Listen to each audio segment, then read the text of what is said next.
নমস্কার বন্ধুরা, ফুড ক্যানভাসে আপনাদের সবাইকে স্বাগত জানিয়ে শুরু করছি আমার আজকের ভিডিওটি। আজ আমি আপনাদের সঙ্গে খুবই কম তেল মশলায় তৈরি একটা পাঁচমিশালি সবজি বানিয়ে দেখাবো, যেটা বানানো খুবই সহজ এবং খুব তাড়াতাড়িও এটা তৈরি হয়ে যায়। যে কোনো নিরামিষ দিনে আপনারা এটাকে বানিয়ে নিতে পারবেন।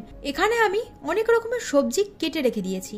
তো কি কি সবজির মধ্যে আছে সেগুলো আগে দেখিয়ে দেই। এখানে আছে 200 গ্রাম মতো মিষ্টি কুমড়ো, 3-4টে পটল আছে যার খোসাটা অল্প অল্প ছাড়িয়ে কেটে রেখেছি, একটা বেগুন আছে, আর আছে একটা ঝিঙেটার খোসাটা ছাড়িয়ে একটু বড় বড় করে কেটে রেখেছি, একটা আলু নিয়েছি, আর নিয়েছি একটা মিষ্টি আলু বা রাঙা আলু, আর আছে একটা গাজর। এমনটা নয় যে আমি যে সবজিগুলো দিয়েছি সেগুলোই আপনাদেরকে দিতে হবে, আপনাদের ঘরে যে সবজি থাকবে সেগুলো দিয়ে এটা বানাতে পারবেন। এখানে নিয়েছি আমি এক আটি কলমি শাক। শাকটাকে ভালোভাবে ধুয়ে নিয়ে একটু বড় বড় করে কেটে রেখেছি। কলমি শাক ছাড়াও যে কোনো সাদা শাক আপনারা এখানে দিতে পারেন। প্রথমে একটা মশলা রেডি করে নেব। কড়ার মধ্যে দিয়ে দিচ্ছি 1 চা চামচ গোটা জিরে, 1 চা চামচ গোটা মৌরি, 1 চা চামচ গোলমরিচ, আর 1 চা চামচ কালো সর্ষে।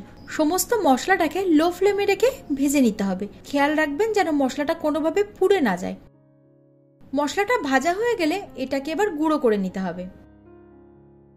এবার একটা কড়া গরম করে দিয়ে দিচ্ছি 2 টেবিল চামচ সর্ষের তেল। তেলটাকে প্রথমে খুব ভালোভাবে গরম করে নেব। তেল গরম হয়ে যাওয়ার পর এর মধ্যে আমি দিয়ে দিচ্ছি 1/2 কাপ পরিমাণ বিউলির ডালের বড়ি। এটা যেহেতু বাড়িতে তৈরি করা ছোট ছোট সাইজের বড়ি, সেজন্য আমি 1/2 কাপ দিলাম। যদি আপনারা বাজার থেকে কিনে আনা বড়ি ব্যবহার করেন তাহলে 6-7টা দিলেই হবে। বড়িগুলোকে এবার লো ফ্লেমে রেখে লাল লাল করে ভেজে নিতে হবে। তো বড়িগুলো এখানে ভাজা হয়ে গেছে, এগুলোকে তুলে একটা পাত্রে রেখে দিচ্ছি। এবার ওই একই তেলের মধ্যে দিয়ে দিলাম 2টো শুকনো লঙ্কা আর 1 চা চামচ 5 ফোড়ন। ফোড়নটাকে কিছুক্ষণের জন্য ভেজে নিতে হবে। ফোড়নের থেকে সুন্দর গন্ধ বেরোতে শুরু হলে আগে থেকে কেটে রাখা সবজিগুলো দিয়ে দেব। সমস্ত সবজিগুলো একসঙ্গে আমি দিয়ে দিচ্ছি, আলাদাভাবে দেওয়ার কোনো প্রয়োজন নেই। এবার এর মধ্যে দিয়ে দিচ্ছি স্বাদ অনুযায়ী লবণ, আর দিচ্ছি 1 চা চামচ হলুদ গুঁড়ো। এই সময় যদি লবণটা দেওয়া যায় তাহলে সবজিগুলো খুব ভালোভাবে ভাজা হবে, সঙ্গে সবজির থেকে জল ছেড়ে দিয়ে এটা তাড়াতাড়ি সিদ্ধ হয়ে যাবে। তো সমস্ত সবজিটাকে খুব ভালোভাবে আমি নাড়াচাড়া দিয়ে নিয়েছি। এবার ঢাকনা চাপা দিয়ে মিডিয়াম ফ্লেমে রান্না করে নিতে হবে। বেশ কিছুক্ষণ মিডিয়াম ফ্লেমে রান্না করে নেওয়ার পর আপনারা দেখতেই পাচ্ছেন সবজি থেকে কিন্তু জল বেরোতে শুরু হয়ে গেছে। এবার এর মধ্যে আগে থেকে কেটে রাখা শাকটা দিয়ে দিলাম। শাকটা দেওয়ার পর ভালোভাবে নাড়াচাড়া করে একটু মিশিয়ে দিচ্ছি। আবারও ঢাকনা চাপা দিয়ে মাঝারি আঁচে এটাকে রান্না করে নিতে হবে, যতক্ষণ না শাক এবং সবজি সবটাই খুব ভালোভাবে সিদ্ধ হয়ে যাচ্ছে।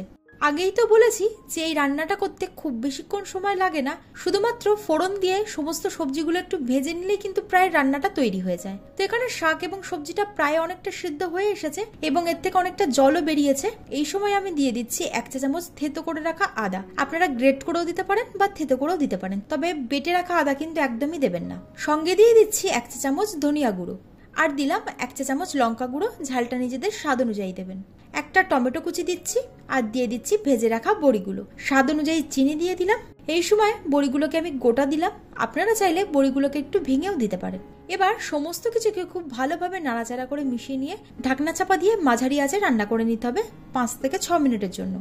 5-6 মিনিট পর এর মধ্যে আমি 1 চা চামচ ভাজা মশলা দিয়ে দিলাম। রান্নার শুরুতেই যে ভাজা মশলাটা আমি রেডি করে রেখেছিলাম তার থেকেই 1 চা চামচ দিয়ে দিচ্ছি। এবার ভালোভাবে নাড়াচাড়া করে একটু মিশিয়ে দিলাম। মিশিয়ে দেওয়ার পর ঢাকনা চাপা দিয়ে লো ফ্লেমে রান্না করতে হবে 5 থেকে 6 মিনিটের জন্য। 5-6 মিনিট লো ফ্লেমে রান্না করার পর কিন্তু আমাদের পাঁচমিশালি সবজি একদম রেডি। এই সবজিটাকে আপনারা ভাত, রুটি বা পরোটার সঙ্গে পরিবেশন করতে পারেন, খেতে অসম্ভব ভালো হয়। আজকের রেসিপিটি আপনাদের কেমন লাগলো অবশ্যই কমেন্টে জানাবেন। ভালো লাগলে লাইক আর শেয়ার করতে একদম ভুলবেন না। আজ তবে এই পর্যন্তই, আবার হাজির হয়ে যাব নতুন একটা ভিডিও নিয়ে। আপনারা ভালো থাকবেন, সুস্থ থাকবেন। ধন্যবাদ।